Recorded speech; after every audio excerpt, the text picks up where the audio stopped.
Hello बच्चों, I hope आप सब बढ़िया होंगे। तो जेई एडवांस 2026 चैप्टर का नाम पीरियोडिक टेबल है और पीरियोडिक टेबल 2026 बहुत टाइम बाद क्वेश्चन पीरियोडिक टेबल से देखा गया है। तो यही जेई एडवांस है बेटा कि अगर बहुत टाइम से भी अगर कोई चैप्टर नहीं आ रहा तो इसका मतलब ये नहीं है कि इस साल भी नहीं पूछा जाएगा या अगले साल पूछ लिया जाएगा। ऐसा कोई कंफर्मेशन कोई टीचर नहीं दे सकते हैं, क्योंकि जेई एडवांस अनप्रेडिक्टेबल एग्जाम है। मैं बार बार हर वीडियो में यही बोलता हूं। तो पीरियोडिक टेबल का क्वेश्चन देखा गया। आइए बात करते हैं क्वेश्चन की। क्वेश्चन बड़ा प्यारा है, लेकिन जेई एडवांस का तड़का इन्होंने डाल दिया है, क्योंकि ये मल्टी सेलेक्ट क्वेश्चन है। पहली बात तो जो डिफिकल्टी लेवल होता है, चाहे आसान ही क्वेश्चन क्यों ना हो, अगर वो मल्टी सेलेक्ट क्वेश्चन में होता है तो उसका डिफिकल्टी लेवल अपने आप बढ़ जाता है, क्योंकि अगर आपने एक भी ऑप्शन गलत चूज करा तो आपके -2 चल जाएंगे। ठीक है ना। चलिए तो क्वेश्चन की बात करते हैं। The correct statement regarding the periodic properties of elements is. Periodic properties के बेस पे क्वेश्चन है। पहला ऑप्शन देखते हैं, करेक्ट स्टेटमेंट बताना है। पहले तो आप ये ध्यान रखिए, करेक्ट स्टेटमेंट। ठीक है ना। चलिए, second ionization enthalpy of carbon atom is less than that of boron atom. सब बच्चों को पता है, क्लास नोट्स में करवाया जाता है। कैसे निकालते हैं आइए बात कर लेते हैं। तो यहाँ पे अगर हम बात करें कार्बन की, तो कार्बन का कॉन्फ़िगरेशन होता है 1s2। कार्बन का कॉन्फ़िगरेशन होता है 1s2, 2s2 और 2p2।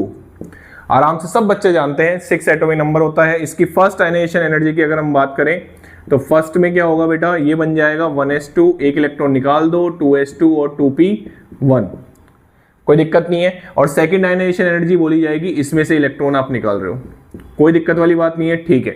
बोरोन की अगर मैं बात करूं तो बोरोन आपको देखा जाएगा 1s2, 2s2 और 2p1। ठीक है। इसमें से फर्स्ट आयनाइजेशन एनर्जी की बात करें तो फर्स्ट आयनाइजेशन एनर्जी आपकी हो जाएगी 1s2 और 2s2। इसके बाद सेकंड आयनाइजेशन एनर्जी की बात करोगे तो इसमें से बात करोगे, ये हो जाएगी आपकी सेकंड आयनाइजेशन एनर्जी। आराम से देखो, और आपको कंपेयर करनी है सेकंड आयनाइजेशन एनर्जी, ना कि फर्स्ट आयनाइजेशन एनर्जी। राइट, ठीक है ना। तो यहां पे आप देखें, सेकंड आयनाइजेशन एनर्जी में आप इलेक्ट्रॉन कहां से निकाल रहे हो, 2p1 से, और बोरोन में कहां से निकाल रहे हो, 2s2 से। आपको पता है एक तो फुली फिल्ड है, ऊपर से 2s में है, तो इसमें आपको इलेक्ट्रॉन को निकालने के लिए ज्यादा एनर्जी रिक्वायर्ड होगी। हमको पता है आयनाइजेशन एनर्जी क्या होती है भैया, आइसोलेटेड एटम से आप एक इलेक्ट्रॉन को निकालने के लिए जितनी एनर्जी की रिक्वायरमेंट होती है उसी को आयनाइजेशन एनर्जी बोलते हैं। तो यहाँ पे आप आराम से देखें, यहाँ पे सेकेंड आयनाइजेशन एनर्जी की बात हो रही है। तो आप एक तो इलेक्ट्रॉन निकाल रहे हैं 2p से और एक इलेक्ट्रॉन निकाल रहे हैं 2s से।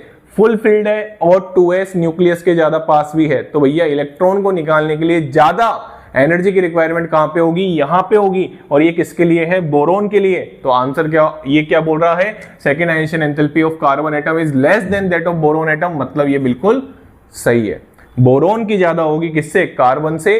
Second ionization enthalpy, not first, second ionization enthalpy. Clear होगी बात। चलिए, आसान था, कोई ऐसा हार्ड एंड फास्ट नहीं था। ठीक है ना, बिल्कुल आसान था।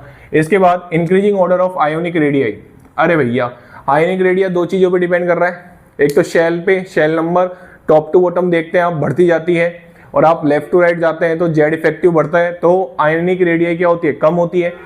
आप ये तीनों में देखिए 10 इलेक्ट्रॉन है। इतना फेमस क्वेश्चन है ना ये, हर डीपीपी, हर क्लास नोट्स, हर शीट में मिल जाएगा आपको कि भैया इस आयनिक, इसमें सब में 10 इलेक्ट्रॉन है, इसमें जेड इफेक्टिव सबसे ज्यादा, उसके बाद इसमें, उसके बाद इसमें, क्योंकि इसमें प्रोटॉन आप देख सकते हैं 13 प्रोटॉन, 12 प्रोटॉन और 11 प्रोटॉन। तो भैया साइज का ऑर्डर उसके इनवर्सली होगा, तो साइज सबसे ज्यादा Na+ की होगी, उसके बाद Mg2+ की होगी, उसके बाद Al3+ की होगी, क्योंकि ionic radii is inversely proportional to Z effective, और जेड इफेक्टिव सबसे ज्यादा किसका होगा, Al3+ का। तो ये वाला आंसर भी बिल्कुल सही है, बहुत फेमस क्वेश्चन है। इसके बाद थर्ड की बात करें, under identical condition in solid state the density of potassium metal is more than density of sodium metal. डाल दिया जेई ने तड़का। जी हाँ, जेई ने तड़का डाल दिया है। जनरली बच्चा क्या सोचेगा, ये S block, pure S block जिसने पढ़ रखा होगा ना, जो एक टेबल होती है ना जिसकी हम बात करते हैं, एस ब्लॉक में भी, पी ब्लॉक में भी, डी ब्लॉक में भी, एफ ब्लॉक में भी, कि भैया वो एक टेबल बनाई हुई होती है एनसीईआरटी ने, जिसमें सारी प्रॉपर्टीज के वैल्यूज लिख रखी होती हैं। वो टेबल बहुत इंपॉर्टेंट होती है, वहीं से ये क्वेश्चन पूछा गया है। अब आपको जान के ये मतलब ताज्जुब सा होगा कि भैया टॉप टू बॉटम, यहाँ पे टॉप टू बॉटम जो हो रहा है वो डेंसिटी बढ़ती है, ये लिख रखा है एनसीईआरटी ने, टॉप टू बॉटम डेंसिटी क्या होती है, बढ़ती है। लिथियम से अगर हम बात करें, कहाँ की, लिथियम से हम बात करें, मैं कहाँ से कहाँ बात कर रहा हूँ, लिथियम से लेके और सीजियम तक।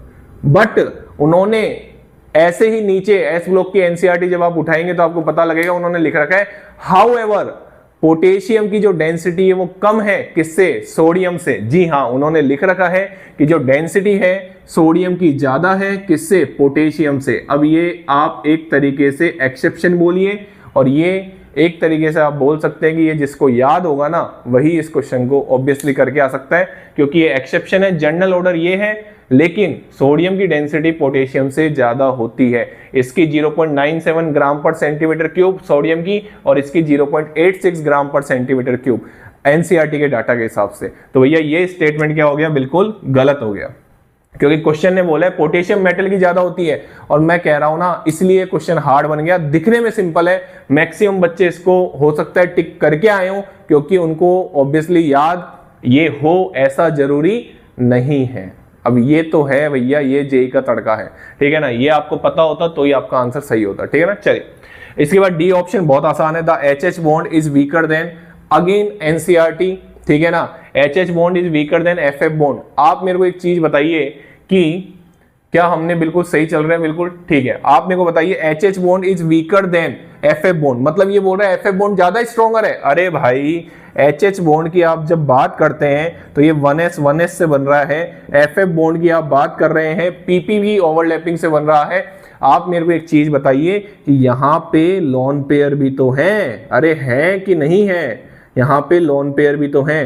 तो यहाँ पे तो भैया क्या हो रहा होगा, लोन पेयर रिपल्शन भी तो हो रहा होगा, और लोन पेयर रिपल्शन तो सबसे मैक्सिमम रिपल्शन होता है।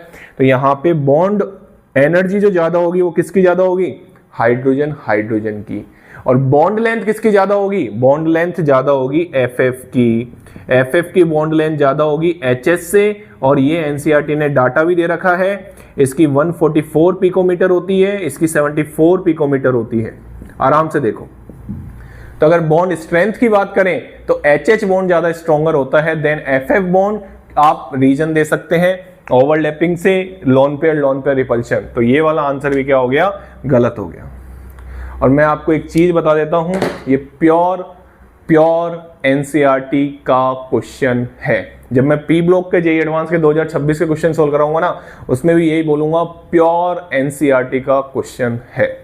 जी हाँ, ये इसमें एक भी ऑप्शन आपसे एनसीईआरटी से बाहर नहीं पूछा गया है, ठीक है ना। चलिए, तो ये क्वेश्चन था जेईई एडवांस 2026 का, चैप्टर का नाम पीरियोडिक टेबल। काफी साल बाद क्वेश्चन आया पीरियोडिक टेबल से, तो मैं यही कहता जा रहा हूं कि अनप्रेडिक्टेबल एग्जाम है, तैयारी फुल रखिए, हर चैप्टर की तैयारी रखिए। हो सकता है कि आप जो चैप्टर छोड़ के जाएंगे उसी से आसान क्वेश्चन आ जाए, ठीक है ना। चलिए, thank you so much. Channel को लाइक करें, शेयर करें और सब्सक्राइब करें।